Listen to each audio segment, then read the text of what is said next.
ನಮಸ್ಕಾರ ಸ್ನೇಹಿತರೆ, ನಮ್ಮನೆ ರುಚಿಗೆ ನಿಮಗೆಲ್ಲರಿಗೂ ಸ್ವಾಗತ. ಇವತ್ತು ನಾನು ನಮ್ಮನೆಯಲ್ಲಿ ಹಸಿ ಶುಂಠಿ ಬಳಸಿ ಗೊಜ್ಜು ತಯಾರಿಸ್ತೀನಿ. ಅದನ್ನು ಹೇಗೆ ಅಂತ ನಿಮಗೂ ಹೇಳ್ಕೊಡ್ತಾ ಇದ್ದೀನಿ. ಅದಕ್ಕೆ ಏನೇನು ಸಾಮಗ್ರಿಗಳು ಬೇಕು ಅಂತ ನೋಡ್ಕೊಳ್ಳೋಣ. ಶುಂಠಿ ಗೊಜ್ಜು ಮಾಡೋದಕ್ಕೆ ಹಸಿ ಶುಂಠಿನ ನಾನು ಇಲ್ಲಿ 250 ಗ್ರಾಮ್ ತೊಗೊಂಡಿದ್ದೀನಿ. ಚೆನ್ನಾಗಿ ನೀರಲ್ಲಿ ತೊಳೆದು ಮತ್ತು ಸಿಪ್ಪೆ ತೆಗೆದು ಮತ್ತೆ ಇನ್ನೊಂದ್ಸಲ ತೊಳೆದು ಕ್ಲೀನ್ ಮಾಡಿ ಇಟ್ಕೊಂಡಿದ್ದೀನಿ. ಮತ್ತು ಇಲ್ಲಿ ಒಣಮೆಣಸಿನ್ಕಾಯಿ ತೊಗೊಂಡಿದ್ದೀನಿ. ಜಾಸ್ತಿ ಬೇಕಾಗಲ್ಲ, ಶುಂಠಿಲೇ ಖಾರ ಜಾಸ್ತಿ ಇರೋದ್ರಿಂದ ಸುಮ್ಮನೆ ಒಂದು 4-5 ಹಾಕಿದ್ರೆ ಸಾಕು. ಮತ್ತು ಬ್ಯಾಡಗೆ ಮೆಣಸಿನ್ಕಾಯಿನೂ 4 ತೊಗೊಂಡಿದ್ದೀನಿ. ಒಗ್ಗರಣೆಗೆ 1 ಮೆಣಸಿನ್ಕಾಯಿ ತೊಗೊಂಡಿದ್ದೀನಿ. ಮತ್ತು ಇಲ್ಲಿ ಹಸಿ ಕರಿಬೇವು ತೊಗೊಂಡಿದ್ದೀನಿ ಒಗ್ಗರಣೆಗೆ ಮಾತ್ರ. ಹುಣಸೆ ಹಣ್ಣು 1 ನಿಂಬೆಹಣ್ಣು ಗಾತ್ರದಷ್ಟು ತೊಗೊಂಡ್ರೆ ಸಾಕು. ಉದ್ದಿನಬೇಳೆ 2 ಚಮಚ ತೊಗೊಂಡಿದ್ದೀನಿ. 2 ದೊಡ್ಡ ಚಮಚ ಉದ್ದಿನಬೇಳೆ.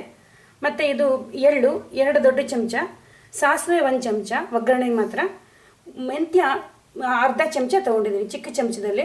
ಜಾಸ್ತಿ ಹಾಕೋದು ಬೇಡ, ಕಹಿ ತುಂಬ ಬಂದುಬಿಡುತ್ತೆ. ಮತ್ತು ಜೀರಿಗೆನೂ ಅಷ್ಟೇ ಅರ್ಧ ಚಮಚ.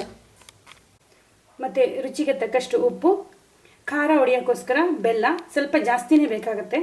ಮತ್ತು ಒಗ್ಗರಣೆಗೆ ಎಣ್ಣೆ, ಇದು ನಾನು ಒಂದು 7-8 ಚಮಚ ಒಗ್ಗರಣೆಗೆ ಎಣ್ಣೆ ಹಾಕಬೇಕಾಗತ್ತೆ. ಮೊದಲು ಹಸಿ ಶುಂಠಿನ ಸಣ್ಣದಾಗಿ ಹಚ್ಚಿಬಿಟ್ಟು ಇದನ್ನು ಮಿಕ್ಸಿನಲ್ಲಿ ರಸ ತೆಗೆದಿಟ್ಕೊಳ್ಳೋಣ. ಇಲ್ಲ ಮಿಕ್ಸಿನಲ್ಲಿ ರಸ ತೆಗೆದಿಟ್ಕೋಬೋದು, ಇಲ್ಲ ಸಣ್ಣಗೆ ತುರಿದು ಅದನ್ನು ಚೆನ್ನಾಗಿ ಹಿಂಡಿ ರಸ ತೆಗಿಬೋದು. ಆ ಥರನೇ ಹುಣಸೆ ಹಣ್ಣು ಸಹ ಬಿಸಿನೀರಲ್ಲಿ ನೆನೆಸಿ ರಸ ತೆಗೆದಿಟ್ಕೊಳ್ಳೋಣ. ನೋಡಿ, ಇಲ್ಲಿ ನಾನು ಶುಂಠಿನ ರಸ ತೆಗೆದು ಕ್ಲೀನಾಗಿ ಸೋಸಿಟ್ಕೊಂಡಿದ್ದೀನಿ. ಆ ಥರನೇ ಹುಣಸೆ ಹಣ್ಣಲ್ಲೂ ರಸ ತೆಗೆದಿಟ್ಕೊಂಡಿದ್ದೀನಿ. ಇವಾಗ ಮಸಾಲೆಗೆ ಹುರ್ಕೊಂಡು ಪುಡಿ ಮಾಡ್ಕೊಳ್ಳೋಣ. ಮೊದಲು ಉದ್ದಿನಬೇಳೆನ ಹುರ್ಕೊಳ್ಳೋಣ.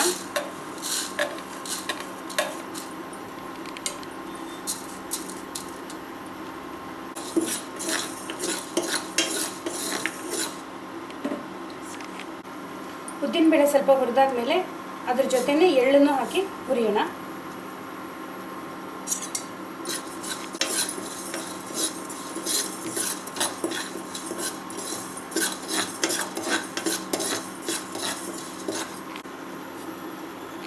ಮೆಂತ್ಯನೂ ಹಾಕಿ ಹುರಿತಿದ್ದೀನಿ.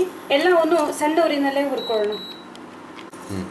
ಮೆಂತ್ಯ ಮತ್ತು ಜೀರಿಗೆನೂ ಹಾಕ್ಬಿಡ್ತೀನಿ, ಒಟ್ಟಿಗೆ ಹುರಿಯೋಣ. ಸಣ್ಣ ಊರಿನಲ್ಲೇ ಹುರ್ಕೊಳ್ಳೋಣ ಎಲ್ಲವನ್ನು.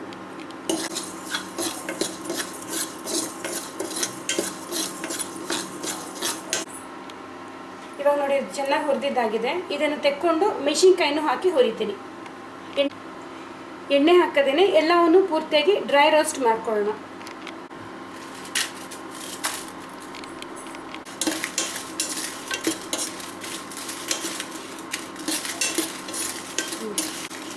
ನೋಡಿ, ಇವಾಗ ಮೆಣಸಿನ್ಕಾಯಿನೂ ಹುರಿದಿದ್ದಾಗಿದೆ. ಇವಾಗ ಹುರಿದಿರೋದು ಎಲ್ಲ ಸಾಮಗ್ರಿಗಳನ್ನು ಪೂರ್ತಿಯಾಗಿ ಆರಕ್ಕೆ ಬಿಟ್ಟು ಮತ್ತೆ ಆಮೇಲಿಂದ ಮಿಕ್ಸಿನಲ್ಲಿ ಪುಡಿ ಮಾಡ್ಕೊಳ್ಳೋಣ. ಬಾಣಲೆ ಬಿಸಿಗೆ ಇಟ್ಕೊಂಡಿದ್ದೀನಿ. ಇದಕ್ಕೆ ಎಣ್ಣೆ ಹಾಕ್ಬಿಟ್ಟು ಒಗ್ಗರಣೆ ಹಾಕ್ಕೊಳ್ಳೋಣ.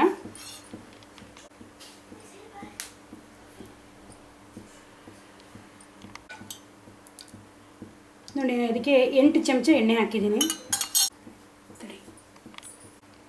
ಎಣ್ಣೆ ಬಿಸಿಯಾಗಿದೆ, ಒಗ್ಗರಣೆ ಹಾಕ್ಕೊಳ್ಳೋಣ. ಮೊದಲು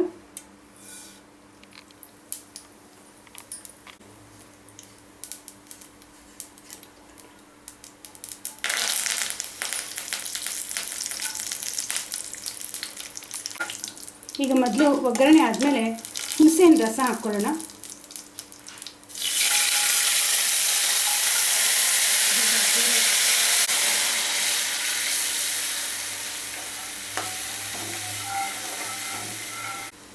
ಹುಣಸೆಹಣ್ಣು ರಸ ಸ್ವಲ್ಪ ಬಿಸಿ ಆಗಲಿ. ಆಮೇಲೆ ಪುಡಿ ಮಾಡ್ಕೊಂಡಿರೋಂಥ ಮಸಾಲೆ ಎಲ್ಲ ಹಾಕೋಣ. ನೋಡಿ, ಇವಾಗ ಹುಣಸೆಹಣ್ಣು ನೀರು ಕುದೀತಾ ಇದೆ. ಇವಾಗ ಇದು ಹುರಿದು ಪುಡಿ ಮಾಡ್ಕೊಂಡಿರೋಂಥ ಮಸಾಲೆನ ಹಾಕೋಣ.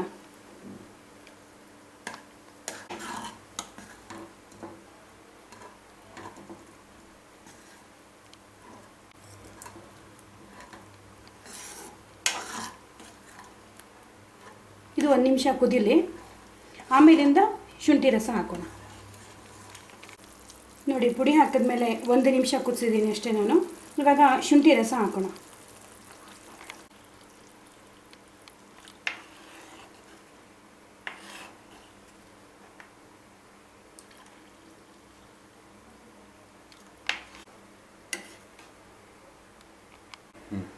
ನೋಡಿ, ಶುಂಠಿ ರಸ ನಾನು ಪೂರ್ತಿಯಾಗಿ ಹಾಕಿದ್ದೀನಿ. ಶುಂಠಿ ರಸ ತೆಗೆದಾಗ ಕೆಳಗಡೆ ಈ ಥರ ಸುಣ್ಣ ಬರುತ್ತೆ.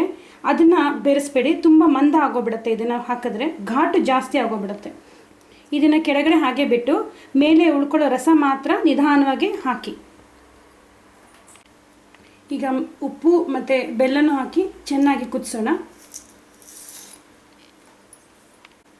ಬೆಲ್ಲ ನಾನು ಇಷ್ಟು ಹಾಕ್ತಾ ಇದ್ದೀನಿ. ಖಾರ ನೋಡಿಕೊಂಡು ನೀವು ಹಾಕ್ಕೋಬೋದು, ನಿಮ್ಮ ಮನೆಯಲ್ಲಿ ಎಷ್ಟು ಸಿಹಿ ಬಳಸ್ತೀರೋ ಅಷ್ಟು ಪ್ರಮಾಣದಲ್ಲಿ. ಇವಾಗ ನಾನು ಇದಕ್ಕೆ ಎಲ್ಲ ಹಾಕಿದ್ದಾಗಿದೆ. ಇವಾಗ ಚೆನ್ನಾಗಿ ಇದನ್ನು ಕುದಿಸ್ಬೇಕು. ನಾವು ಇದನ್ನು ಎಷ್ಟು ಚೆನ್ನಾಗಿ ಕುದಿಸ್ತೀವೋ ಅಷ್ಟು ದಿನ ಇದು ಬಾಳಿಕೆ ಬರುತ್ತೆ. ಇಲ್ಲ ಫಸ್ಟ್ ಹೇಳ್ತೀನಿ. ಇವಾಗ ನಾನು ಇದಕ್ಕೆ ಎಲ್ಲ ಹಾಕಿದ್ದಾಗಿದೆ. ಇದನ್ನು ಚೆನ್ನಾಗಿ ಕುದಿಸ್ಬೇಕು. ಎಷ್ಟು ಚೆನ್ನಾಗಿ ಕುದಿಸ್ತೀವೋ ಅಷ್ಟು ದಿನ ಇದು ಉಪಯೋಗಿಸ್ಬೋದು. ಚೆನ್ನಾಗಿ ಕುದಿಸಿದಷ್ಟು ಹೆಚ್ಚು ದಿನ ಇರುತ್ತೆ, ಕೆಡೋದಿಲ್ಲ. ಇದನ್ನು ನಾವು ಫ್ರಿಜ್ಜಲ್ಲಿ ಇಡೋದಾದರೆ 1 ತಿಂಗಳವರೆಗೂ ಇಡ್ಬೋದು. ಹೊರಗಡೆ ಇರೋದಾದರೆ ಒಂದು 4-5 ದಿನ ಇಡ್ಬೋದು ಅಷ್ಟೇ. ನೋಡಿ, ಇವಾಗ ಶುಂಠಿ ಗೊಜ್ಜು ತಯಾರಾಗಿದೆ. ಇದನ್ನು ಬಿಸಿ ಅನ್ನಕ್ಕೆ ತುಪ್ಪ ಹಾಕ್ಕೊಂಡು ಗೊಜ್ಜು ಹಾಕ್ಕೊಂಡು ಕಲಿಸ್ಕೊಂಡು ತಿನ್ಬೋದು. ತುಂಬ ರುಚಿಯಾಗಿರುತ್ತೆ. ಮತ್ತು ಇದನ್ನು ಚಪಾತಿಗೆ, ದೋಸೆಗೆ ಯಾವುದಕ್ಕೆ ಬೇಕಾದ್ರೂ ನೆಂಚ್ಕೊಳ್ಳೋಕೆ ಸಹ ಬಳಸ್ಕೋಬೋದು. ಉಪ್ಪಿನಕಾಯಿ ತರಹ ಸಹ ಬಳಸ್ಬೋದು. ವಿಶೇಷವಾಗಿ ಚಳಿಗಾಲದಲ್ಲಿ ಉಪಯೋಗಿಸ್ಬೋದು. ಚಳಿಗಾಲದಲ್ಲಿ ಮೈ ಶಾಖವಾಗಿರುತ್ತೆ ಮತ್ತು ಗಂಟ್ಲು ಕೆರೆತ ಆಗಲಿ, ಕಫ ಕಟ್ಟೋದಾಗಲಿ ಇದರಿಂದಾಗಿ ಇರೋದಿಲ್ಲ. ನಿಮ್ಮನೆಯಲ್ಲೂ ಇದನ್ನು ತಯಾರಿಸಿ ಹೇಗೆ ಬಂತು ಅಂತ ನನಗೆ ತಿಳಿಸೋದನ್ನು ಮರಿಬೇಡಿ. ನನ್ನ ವಿಡಿಯೋ ಇಷ್ಟ ಆಗಿದ್ದರೆ ಲೈಕ್ ಮಾಡಿ, ಸಬ್ಸ್ಕ್ರೈಬ್ ಮಾಡೋದನ್ನು ಮರಿಬೇಡಿ.